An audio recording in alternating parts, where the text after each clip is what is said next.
everybody. This is Kara. I have Blanca here with me. Just do a little bit of an introduction. So I met Blanca through my tattoo artist. If you haven't noticed, I have this beautiful tattoo.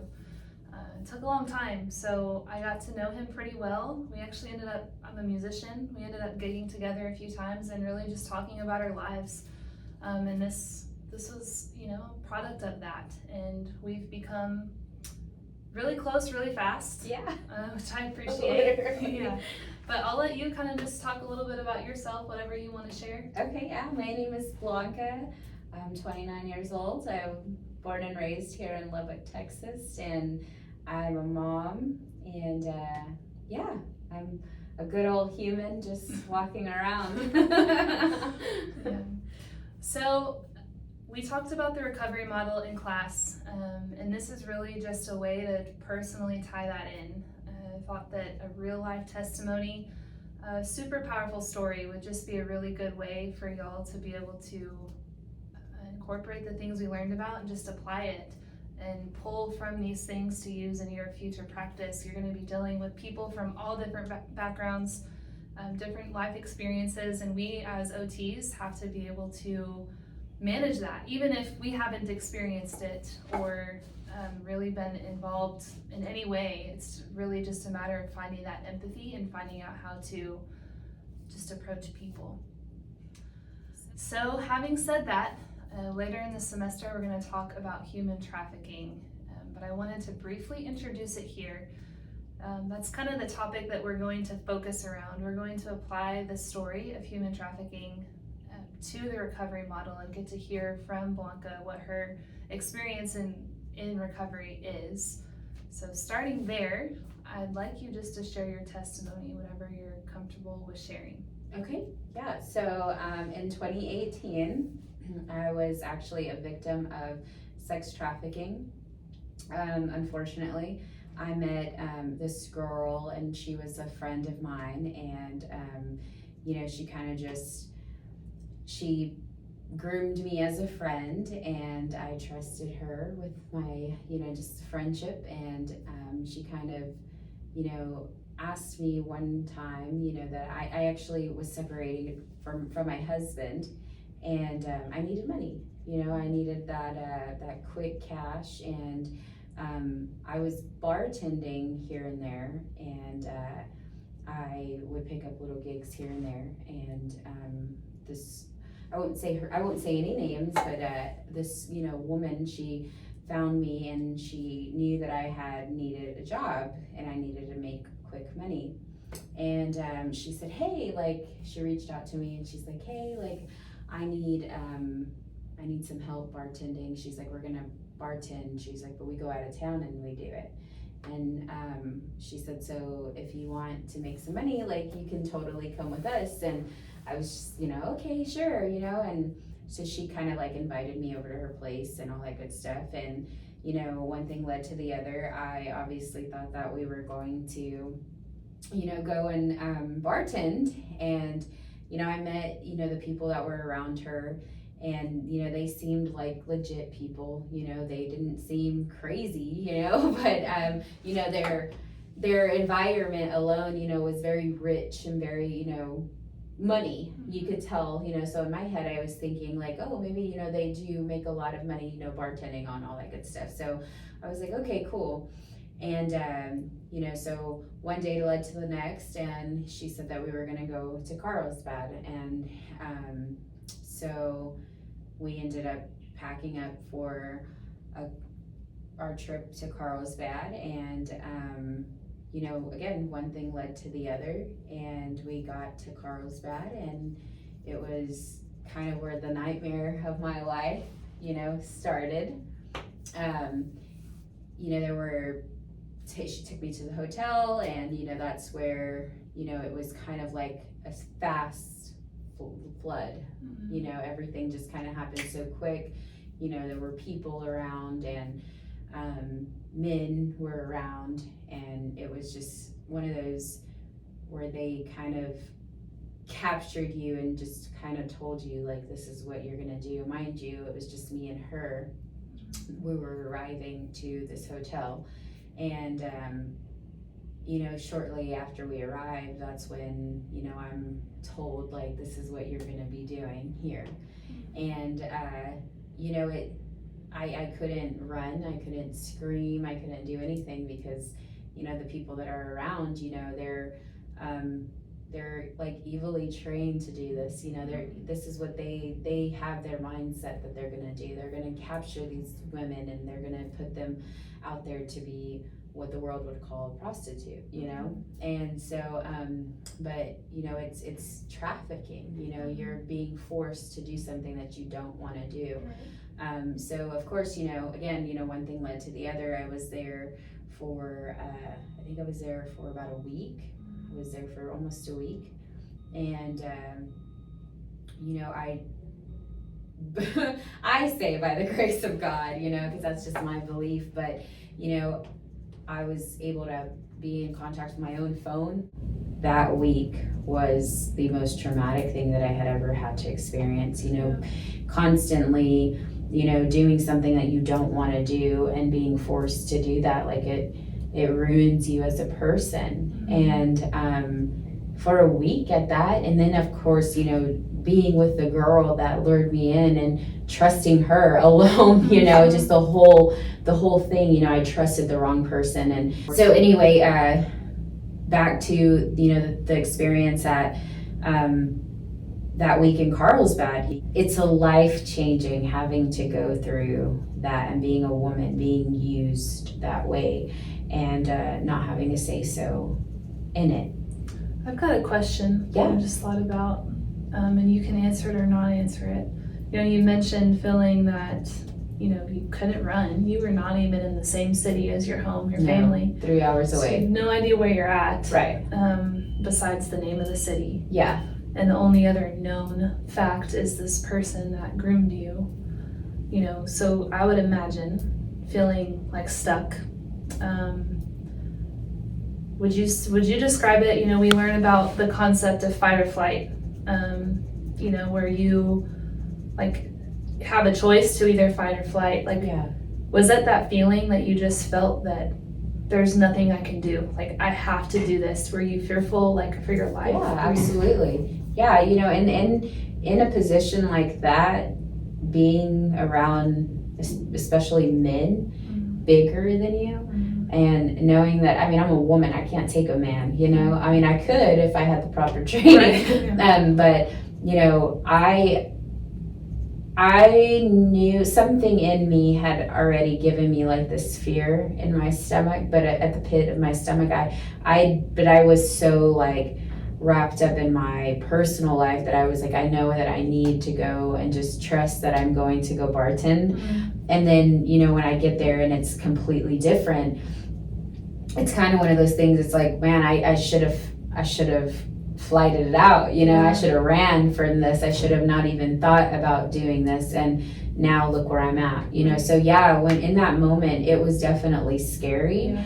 And I think all around it was scary, like just, people, these men and this girl, because they had already groomed her and it was already embedded in her that she was this prostitute, like this is what she was gonna do.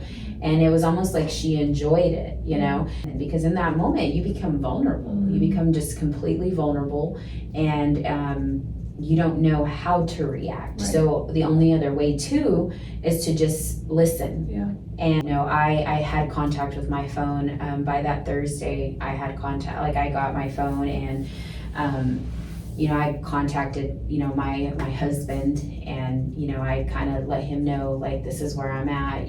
Like I need some help. And of course, it was kind of one of those things where we had to basically threaten them in a way to let them know, like, hey, like, my family is not going to play about this. Like, just so you know, like, I have uncles, I have people who will find me and who are willing to go the extra mile in life, and will receive a life sentence behind coming to get me and to take me home. We had to do that, we did. And of course the girl, she said, like, okay, like I'll take you home, you know. So then that's, you know, the experience there. Of course, you know, there's more to that story, but it's just the reality of that it has happened, and it happened to me, and it was the most tragic thing because I lost myself as a person. And so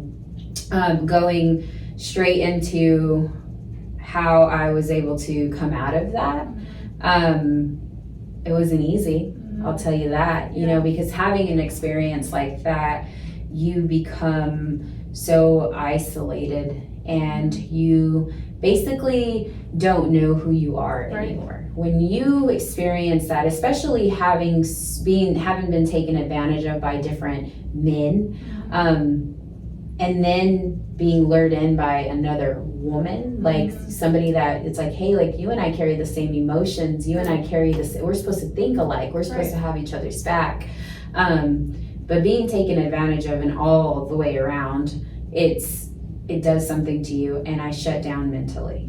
I was very dark. I did not, like, I had dark circles under my eyes, you know. I became like very emotionally unstable. I was very insecure. You know, I looked at myself in the mirror and I was like disgusted with myself. When I started my path to healing, I guess, because that's kind of what you have to do, I didn't really know where to start. Mind you, I was still pregnant. So I had my baby. That's a sacred thing for me, you know, me, my baby, I'm growing that human, and to have been taken advantage of, I felt like my baby was taken advantage of too. And so that was one of the things that I felt when I came back and I started, you know, my path to healing. I didn't even want to be pregnant. I had actually planned on having an abortion, and I had already gone through like the whole process of calling the doctor and doing all the things. Like I was ready to go to Dallas and get rid of it because I felt so disgusted. I felt like that baby was not going to be worth anything in life. And so having gone through that experience, it does the most to you mentally. Mentally, it's like it kills you. You basically have to revive yourself, or allow something to do it to revive you that way. And so anyway, you know, kept coming back. I started therapy.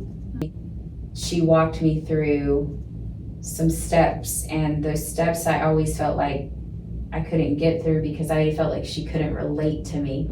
And so I stopped doing counseling and I started kind of like self healing, you know, meditating on my own self and kind of like getting in tune with that inner being, because the seeds that were planted and were, you know, I watered them, you know. And so I felt very depressed. I went through anxiety. I had like severe anxiety for like 4 years. Like it didn't just stop after, you know, when I came back, it was one of those things where you really had to poke me because I was like dead. And I was very isolated. I also, once I came out of my isolation, I kind of went like bad girl type of way. Anytime I felt like, oh, well, this is all I'm good for, you know. So there came a point in time where, you know, I used men. You know, it ruined me as a person. It really did. I was very depressed. Like I would wake up every day and I was miserable, you know, and you could just tell I was mad all the time, and I had no real control over my life. Like I had no real control over my emotions and over my mental state. And so it just one day at a time, you know, one day at a time. I did seek help through therapy. I felt useless. I felt worthless, you know. Just what happens. But I know, you know, it's an experience that takes you through hell and high water. Okay, so one time you mentioned when we were talking ahead of this interview about, in preparation, you talked about trauma and you described it as a root. And I kind of want you to go into that because, one, maybe for somebody that has never really experienced trauma, might have a better idea of what it can do to you, or somebody that has experience can resonate with that. Like, I personally resonated with how you described it, and it was just a good perspective. So I'd love for you to kind of just share that, maybe apply it to your story a little bit. Yeah, so again, having just gone through an experience like that, I feel like it was my seed. It was a seed that was planted in me by multiple people. And what that did to me, it was like I had to, like it was rooted in me, like it was embedded in me. And so when you are rooted with something like that, you really, you don't know, you're not like aware that that was what it is, and so I watered it. That root, that seed, it became a root, and I watered it. And with that, I comes like self inflictions. You become with I became very promiscuous. I became like, I had the mentality of, since that's all I'm good like they saw me for, I'm gonna use that in my life. And so I basically acted on the roots that were embedded in me. So I watered that plant, and as I watered that plant, it started stemming off of things. So drugs, alcohol, using myself for sex, using other men for sex, for money even. I watered that seed, and it grew, and I eventually just became so destructive. I hurt a lot of people along the way, but it was because I was hurt, and I was never, I don't think I was important enough to be heard. Like, nobody listened to me. Nobody ever asked, like, hey, like, can we get you some kind of help to really like uproot these things? Like, do we really go in depth? Like, let's go in depth to help you get free from this kind of stuff. And so I never had somebody there on my side to care enough to hear me, to listen to me, to allow me to use my voice. And so I just went the different route. Just hearing your story, we got to hear, think about the 4 dimensions of recovery, right? So that's home, health, purpose, community. There's something called occupational injustice, which is, we participate in occupations and roles and things that we do throughout our lives because it's things we need or want to do. Right. And after that experience, you mentioned that there's no control over your life, that was essentially stripped from you. You didn't know how to define a home because it was so ingrained in you. This is what this is. This is who you are.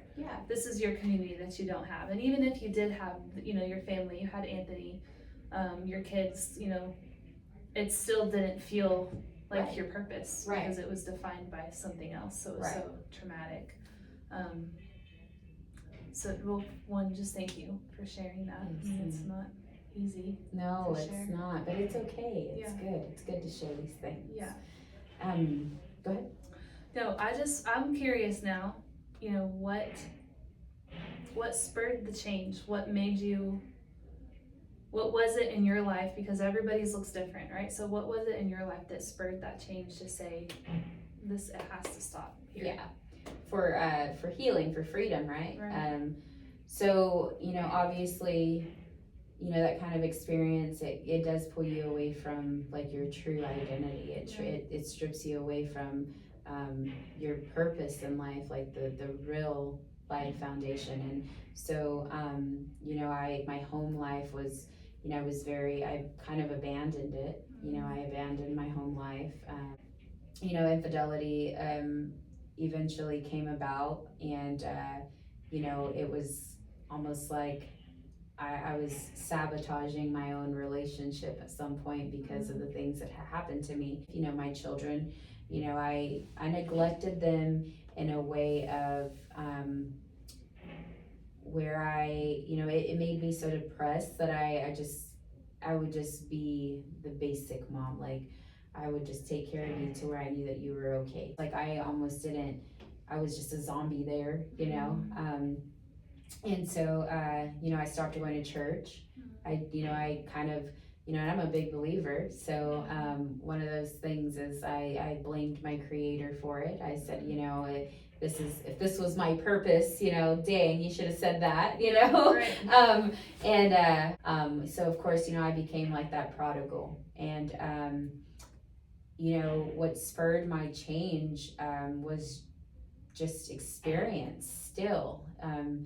Living a false identity, because what those types of things happen do to you, what they do to you is they plant all these false things in your mind and you become somebody different. It's almost like it rebuilds you and a different person. Like, you completely just don't know who you really are. And so, I continued on with the life of a Jezebel. I continued on, being promiscuous, and he was so forgiving, and he actually, like, one time he said, like, hey, I think it's time for us to go, our separate ways. You need to get some help, and so we ended up separating.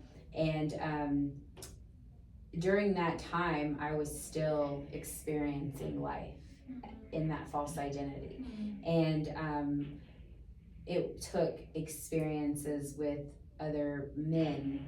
I started to feel disgusting. Like, I was degrading myself consistently, putting myself in these positions to still be used and still all the things, it made me feel gross. And so it obviously took, an experience for me one night to just say, hey, like, I can't feel this way anymore. I had used myself to a point where I was just so, like, I was walking, just floating, like I was just floating.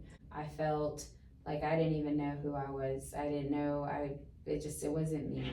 And, I just pleaded out, like, God, like, cause my beliefs, that's who I go to my God. And it's like, if you're there, if you're not, like, please, like, help me out. Like, I need something different. I need a change. Like, I have daughters, Lord. Like, I have me, I have my mom, I have my sisters, I have aunts, I have friends. Like, there are women out here who really don't know how to cope with these things, and I'm out here doing the most still, and I need the healing. I need to get free from this, and I didn't want to do it anymore.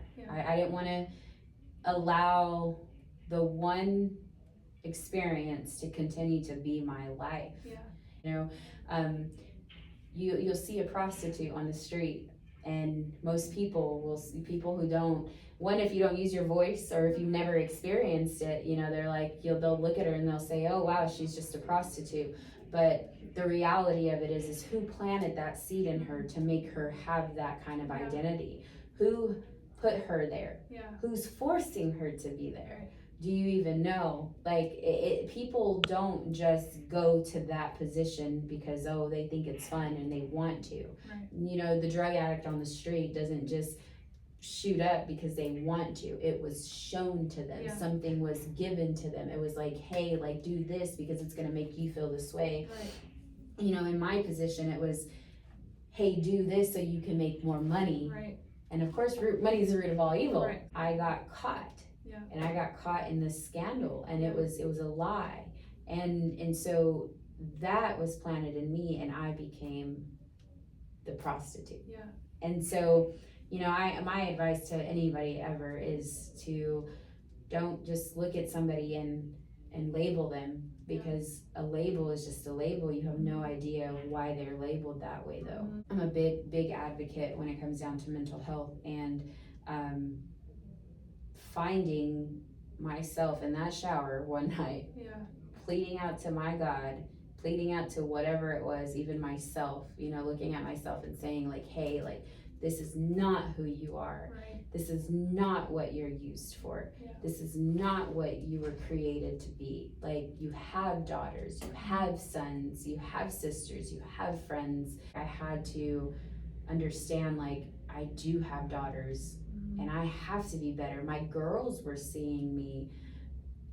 It changes your mind. You don't want to live like that as a woman. You're just any kind of human. Yeah. And so that's what kind of spiraled me to changing my mind about living and allowing that false identity to take over my life. Yeah. And it wasn't my fault. Yeah. So kind of piggybacking off of that, you know, thinking about the recovery process, you know, before you kind of went into that, you talked about Anthony saying like, hey, like, you've got to get help. Yeah. Like, I love you. You've got to get help. Yeah. You know, a lot of times people, like, I think about addiction, for example. You know, you hear, we don't want to enable the behavior, so a lot of family members will kind of back away. Right. In one way, you think, why are you backing away from that person? They need you. But Yeah. ultimately, that's kind of, you know, the first category of the recovery process is connectedness and like people and how people support you. And it's almost like when he said, I've got to step away, like, I've got to do this, that gave you the personal freedom back to know that this man, like, he cared about you. Yeah. And that was enough to make you almost have that feeling of, no, this is not my identity. Right. My identity is I'm God's. Yeah. My identity is I'm his wife. Like, and it's just kind of interesting to see like what support can look like, even if it's not tangible right there with you. When I had a lot of, you know, Anthony, you know, being one, he definitely supported me, and unfortunately, you know, you even see how it affects other people. Right. And that, you know, my husband being, you know, he was also going through his own battles at that time, and then having to pick up mine and carry it with him. It also turned him against me too from time to time. And so I think that there were times where, you know, he would realize that he was being evil towards me because of the, how do I say that? Like, I guess like the animosity that he had towards me, because of the root and how I watered it. Right. And so there were plenty of times where, you know, he was not happy, you know. And so when he made that decision to say, hey, like, you know, you got to get some help, you know, it definitely helped. And just seeing him, you know, going to that extent of caring about me, but not really understanding me. Right. Of course, you know, there were plenty of other people too, you know, like my dad, even my family, my parents didn't recognize who I was, you know, my spouse didn't recognize who I was, you know, my uncles, my aunts, you know, my friends, you know, Blanca, we don't know who you are, like, what is going on with you, like, this is not you. It actually took, I think what really did it was my father, and he's no longer on earth, but he looked at me one day, and I remember sitting at his feet, and this was like 2022, it was 2022, the ending of 2022, because that's kind of whenever my life kind of shifted back to reality. I remember I went out one night, and my dad texted me, and he said, "Are you out?" And I said, "Yes, Dad, I am." And he said, "You need to get home right now." I said, "Yes, sir." And I got home, and I was drunk, and my dad, I just remember looking at my dad, and my dad was very sick at this point, but he sat at the edge of his bed. He got up that day, and he made sure that he could sit up and talk to me and look at me in my face. And you know, he said, "Blanca, I don't like you." And I had like, what? I was like, what? He says, "I don't like you." He says, "I don't like who you've become." He looked at me in my face and he said, "You allowed your experience to become who you are today. You're sitting at my feet. You're drunk, you're crying, you are a mess." He said, "Where is the daughter that I raised?" And I just remember looking at him, and I remember going and I hugged his feet, and I said, "Daddy," I said, "you are so right." I said, "I don't know who I am, and it's not my fault." And he said, "It's not your fault.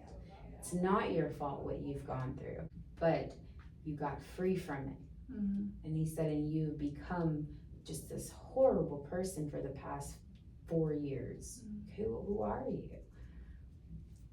I don't know. And so I think just seeing even people kind of fishing for they knew who I was originally, it gave me some kind of fuel, that gas, I was like, I gotta get myself back. Yeah. And so I just started, I started to basically self-meditate, go into, I went into my dark room, and I always say, to face your darkness, you gotta go face the darkness, go into a dark room, and you face it. And that's kind of what I did.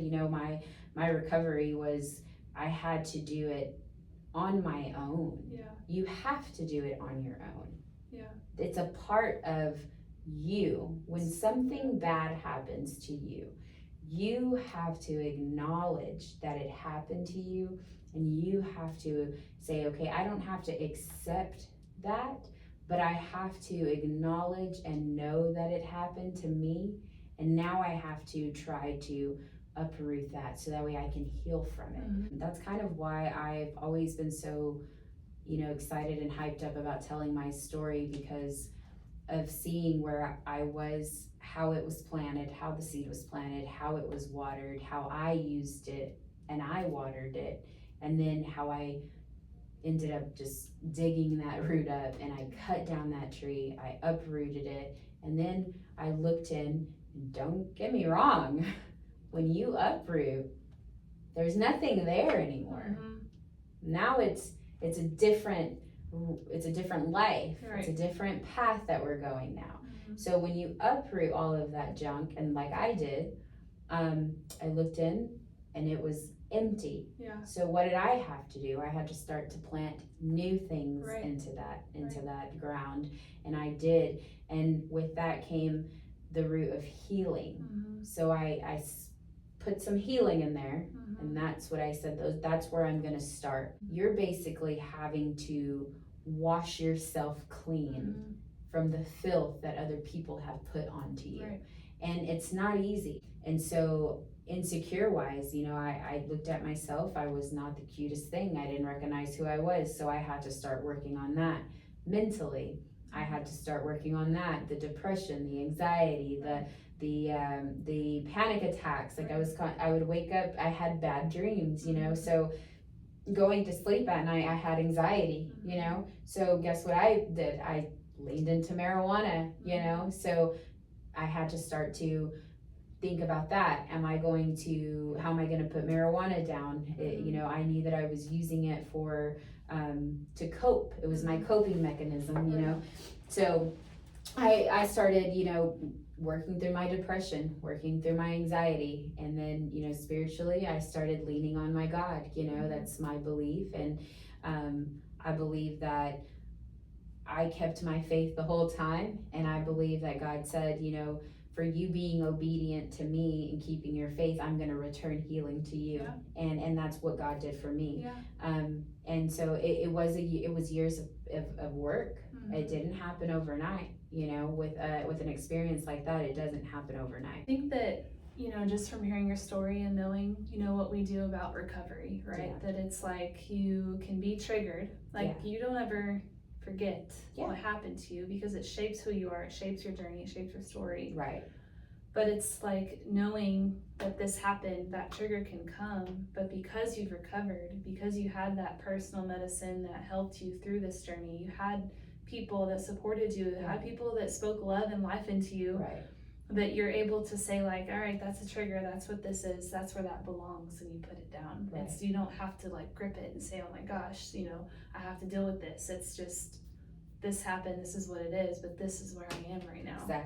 Exactly. And that's exactly how life goes. You want to always remember the things that you go through. I was actually reading something the other day, and it says history repeats itself. Everything that has happened today has already happened. And so I think where we go with it is you want to just the reaction that you give it. And so for years my reaction was, I'm gonna be the opposite of good.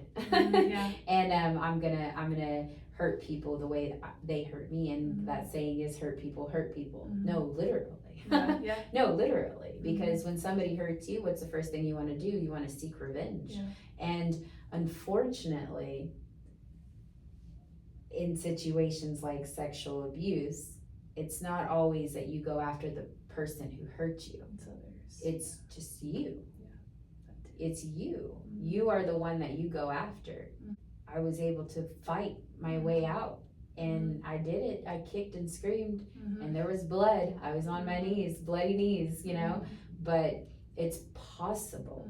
It's possible. And for women who don't know how to use their voice, a lot of time, because the world says to you know, when that happens, I don't know if you've ever seen those paintings and those pictures, but even with child trafficking and stuff like that, you'll see them kind of going around on social media, but it's like a child, and then they have the hand over their mouth, right? Because the evil of the world knows that sexual abuse is not good. They know that it's bad. And so the minute that it happens, the world says to hush. And so you immediately go into silent mode. Immediately. There are a lot of people who sit in groups and in classrooms and in work areas and in just in an environment. There's probably people walking the streets right now who have been sexually abused, and they have never told anybody in their life. But you'll never know. The world is silent. And we're taught that we have to be silent. But I don't think that you need to be silent whenever it comes down to you being sexually abused, or even, like my story, being, put on a line like that, because it's important to know that there are people out there still going through it, and they need help. I think that, I'm just gonna say thank you again for sharing this, because it's important, one, to talk about it, like you said, because it is such a silent problem that happens, that hearing other people's stories, one, can give us courage to, if we have a story of our own, to speak up and do right and do better, right? It's not easy to admit, especially when something happens. It's not easy to admit where your life has gone, or where you've kind of watered it to put yourself. Again, not anyone's fault. It's part of the nature of the beast. So it's important to talk about it for that, and two, just to educate. So I definitely appreciate you helping educate these kids, because it's just important. They're going to be dealing with patients in a hospital, or kids at a school that their parents might be going through that, or the kid might be going through that, or the patient, and so it's just important that we're sharing this, and I appreciate you talking about it and just being open. Absolutely. Yes.